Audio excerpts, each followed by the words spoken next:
Nanome ny heviny mikasika ny filazan'Andriamatoa Jean-Louis Robinson, candidat ny antokoavy sy ny ankolafy Valomanana, Andriamatoa Jean Omer Berizik izay Premier ministre ny teteza mity, nasiany resaka ihany koa moa ny mikasika ny mety hisiny ny korotana raha tsy araka ny eritreretin'ireo candidat ny valim-pifidianana.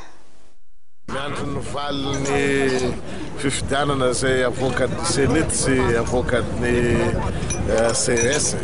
Tsy zay ny ataontsika zao aloha, zay zany no andrasantsika. Ny zavatra rehetrarehetra izay miseho anelanelan'izay mikasika ny fanambarana isan-karazany moa dia malalaka ny olona anona ny fanambarana, zavatra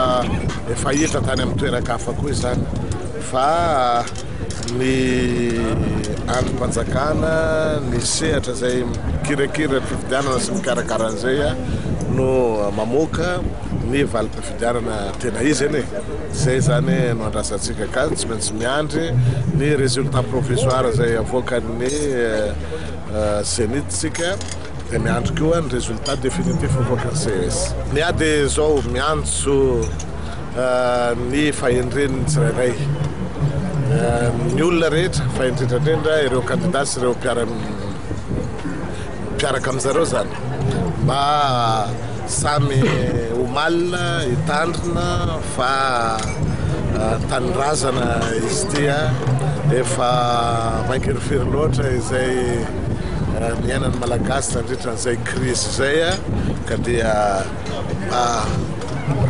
avadika an'ireny ny pejy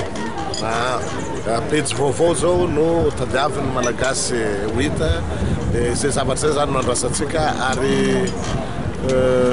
miantso ny fahendren'ny tsirairay mihitsy zay